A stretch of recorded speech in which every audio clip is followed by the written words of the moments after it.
ஸ்ரீ முருகப்பா பஞ்சலோக சிற்ப கலைக்கூடம் எங்களிடம் ஆலயங்களுக்கு தேவையான அனைத்து விதமான பஞ்சலோக சிலைகளும் குறிப்பிட்ட நேரத்தில் ஆர்டரின் பேரில் மலிவான விலையில் செய்து தரப்படும். கான்டாக்ட் 8973961010.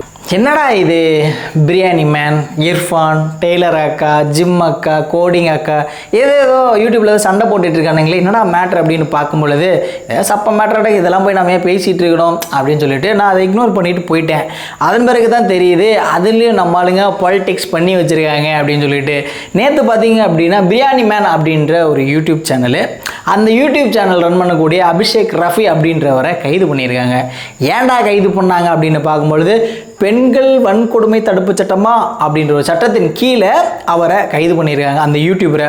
ஸோ அப்படி என்னடா பண்ணிட்டாரு, இது மாதிரி வன்கொடுமை தடுப்பு சட்டத்துக்கு கீழே கைது பண்ணுறாங்க அப்படின்னா அந்த யூடியூபர் அப்படி என்னடா பண்ணிட்டா அப்படின்னு கேட்கும்பொழுது ஆபாசமாக பேசிட்டாங்க, அசிங்கமாக பேசிட்டாங்க, அவனுடைய பாடி லாங்குவேஜ்லாம் அவ்வளோ கேவலமாக இருக்குங்க.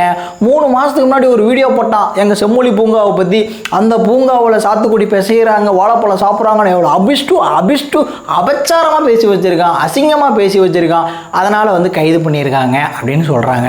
சரி, யாரா வந்து கம்ப்ளைண்ட் கொடுத்தது அப்படின்னு பார்க்கும் பொழுது தேனாம்பேட்டையை சார்ந்த ஒரு லேடி வந்து நான் செம்மொழி பூங்கா போனேன், அங்கே இருந்தேன். ஸோ அப்போ வந்து என்னை பற்றி இந்த நாய் இழிவாக பேசிருச்சு அப்படின்னு சொல்லி ஒரு கம்ப்ளைண்ட் கொடுத்துருக்காங்க. அதன் அடிப்படையில் வந்து சென்னை கிரைம் இருக்காங்க பார்த்தீங்களா, சைபர் கிரைம் டிபார்ட்மெண்ட் வந்து கைதும் பண்ணியிருக்காங்க. மேக்சிமம் இதை குறிப்பிட்டு சொல்ல வேண்டிய ஒரு விஷயம் என்ன அப்படின்னா, பெண்மை இழிவாக பேசிட்டான், அசிங்கமாக பேசிட்டான் அப்படின்ற போர்வையில் சவுக்கு சங்கருக்கு என்ன ஒரு ட்ரிக்கை யூஸ் பண்ணாங்களோ அதே ட்ரிக்கை யூஸ் பண்ணி பிரியாணி மேன் யூடியூப் சேனலையும் வந்து முடக்கி விட்டாங்க. அவரையும் வந்து அபிஷேக் ரவியும் வந்து கைது பண்ணி சிறையில் அடைச்சிருக்காங்க. ஸோ இதுக்கு பின்னாடி இருக்கக்கூடிய காரணம் என்ன அப்படின்னா, சொல்லப்படுற காரணம் இதுதான். இது வந்து பெண்மையை வந்து இழிவாக பேசிட்டான், அசிங்கமாக ஆபாசமாக பேசிட்டான் அப்படின்னு சொல்லிட்டு கைது பண்ணியிருக்காங்க. ஆனால் உண்மையான நிலவரம் என்ன அப்படின்னா, நம்ம இர்ஃபான் இருக்காரு பார்த்தீங்களா, இர்ஃபானுடைய தண்டவாள வண்டவாளத்தை பற்றி நம்ம பிரியாணி மேன் வந்து ஒரு வீடியோவாக போட்டு விட்டாப்புல. ஸோ இர்ஃபான் எப்படி வந்து அந்த கார் ஆக்சிடென்ட்லேருந்து தப்பிச்சு வெளியே வந்தான், அதன் பிறகு இந்த பாலினத்தை வெளிப்படுத்தியது, குழந்தை ஆனா பெண்ணான்னு சொல்லி வெளிப்படுத்துது. இதுக்கு பின்னாடிலாம் வந்து நம்ம சின்னவர் இருக்காரு, திமுக இருக்கு, திமுகவோட சப்போர்ட்டால தான் வந்து இந்த நாய் இப்படி பண்ணுறான் பாருங்க, இவ்வளோ சப்போர்ட் இருக்கு, இதனால தான் இதெல்லாம் வந்து சாதாரணமாக இவன் கடந்து வரான், மற்றவங்க இது மாதிரி பண்ணியிருந்தா தப்பிக்க முடியுமா அப்படின்ற மாதிரி அபிஷேக் ரஃபி அப்படின்னு ஒரு வீடியோ போட, அதன் பிறகு பார்த்தீங்கன்னா இதுக்கு அப்படியே பதில் சொல்கிற விடமா தற்குறி மேன் அப்படின்னு சொல்லிட்டு நம்ம இர்ஃபான் அதுக்கு பதில் சொல்ல இது ஒரு வார்த்தை போராக போயிட்டு இருந்தது. ஸோ இது நாள் வரல இந்த பிரச்சனை, இந்த வீடியோ போடுற வரைக்கும் எந்த ஒரு பிரச்சனையும் வரல. செம்மொழி பூங்கா அந்த வீடியோவுக்கு பிரச்சனை வரல, இர்ஃபான் பதில் சொல்லி இவங்க 2 பேர் திட்டிக்கிட்டு பேசிக்கிட்டு இதனாலையும் சண்டை வரல. அதன் பிறகு பார்த்தீங்க அப்படின்னா இந்த டெய்லர் அக்கான்னு ஒரு அக்கா இருக்காம, நான்லாம் இன்ஸ்டாகிராம் யூஸ் பண்ணுறது நீங்கள் பார்த்ததும் இல்லை. ஸோ அதன் பிறகு பார்க்கும்போது யாரா என்னன்னு பார்க்கும்பொழுது ஏதோ டெய்லரிங் சொல்லி கொடுக்குதாம்மா. டெய்லரிங் சொல்லி கொடுக்கறதுனால அந்த அக்காவுக்கு அவ்வளோ ஃபாலோவர்ஸ் ஆமா, டெய்லரிங்காக தான் அவ்வளோ பேர் ஃபாலோ பண்ணுறாங்களா அப்படின்னு சொல்லிட்டு ஒரு கேள்வியை வந்து கேட்டு விட்டாப்புல பிரியாணி மேன். ஸோ என்ன அப்படின்னா, இப்போ இலக்கிய டான்ஸ் ஆடுறாங்கன்னா இலக்கிய டான்ஸுக்காக வாடா பார்க்குறீங்க அப்படின்ற ஒரு மாடுலேஷனில், ஸோ டெய்லரிங்காக தான் பாடுறீங்களா, இப்போ இந்த ஃபாலோவர்ஸ்லாம் பார்க்குறாங்களா அப்படின்ற மாதிரி ஒரு ஆங்கிளில் ஒரு விமர்சனத்தை வச்சு விட்டாப்புல. அப்படி வச்ச உடனே என்னாச்சு அப்படின்னா, பெண்மைவாதிகளாக வந்து அவர் மீது வந்து மிகப்பெரிய ஒரு தாக்குதலை ஆரம்பித்து விட்டாங்க.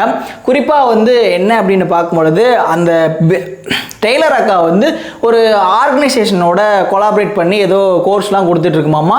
அந்த கோர்ஸ் வந்து அதிகப்படியான காசுக்கு இதை ரெக்கார்ட் பண்ணி அந்த ரெக்கார்டிங் வீடியோவை 5000 ரூபாய்க்கு 6000 ரூபாய்க்கு விற்றுட்டுருக்கு. அதுக்கு வந்து ஒரு சர்டிஃபிகேட் கொடுக்குது.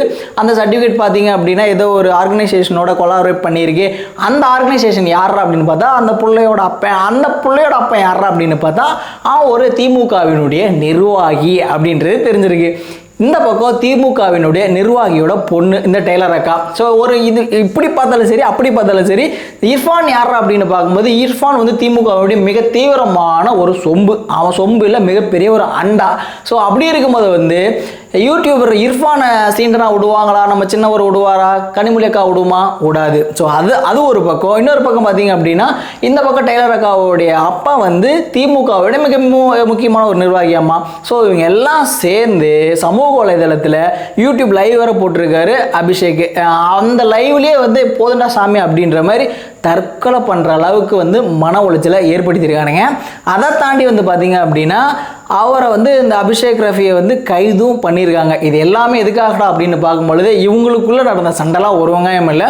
திமுக இர்ஃபானுக்கு எப்படி சப்போர்ட் பண்ணாங்க, அந்த ஆக்ஷன் கேஸ் ஆகட்டும், இந்த குழந்தையை வெளிப்படுத்துறதுலே ஆகட்டும், ஆனா பெண்ணா அப்படின்னு சொல்லி இந்த பாலினத்தை வெளிப்படுத்துறதே ஆகட்டும், இந்த ரெண்டு விஷயத்திலையும் இர்ஃபானை எப்படி வந்து காப்பாற்றி விட்டாங்க அப்படின்றதுக்காகவும், செம்மொழி பூங்கா அப்படின்றத அவங்க ஏதோ கொண்டு வந்தாங்களாமா. ஸோ அதனால் வந்து அது இழிவாக பேசிட்டான் அப்படின்றதுக்காகவும் திமுகவிற்கு எகெயின்ஸ்டாக இந்த பிரியாணி மேன் அப்படின்ற சேனலில் இந்த தம்பி வந்து பேசி விட்டாப்புல, விமர்சனம் பண்ணி விட்டாப்புல. அது ஒரே காரணத்திற்காக சவுக்கு சங்கர் எப்படி வந்து லேடி கான்ஸ்டபிள் இந்த பெண் போலீஸ் இழிவாக பேசினாங்க அப்படின்னு சொல்லி கைது பண்ணாங்களோ, அதே போல் இந்த பிரியாணி மேனுக்கு வந்து பெண்கள் வன்கொடுமை தடுப்பு சட்டத்தில் கைது பண்ணியிருக்காங்க. சரிங்க, எனக்கு ஒரு கேள்வி கேட்கணும்னு ஆசை இருக்குது. எனக்கு ஒரு உண்மை தெரிஞ்சாகணும் சாமி அப்படின்ற மாதிரி.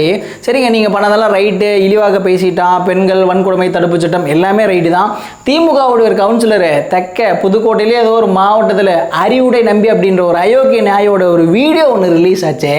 அந்த நாயை எந்த சட்டத்தின் அடிப்படையில் கைது பண்ணீங்க? அதை கொஞ்சம் சொன்னால் புண்ணியமாக போகுமே அறிவாலயம் அப்படின்னு சொல்லிட்டு இதோட முடிச்சுக்கிறப்போ ஒன்றை கிளம்புறது. நான் சதீஷ் பா.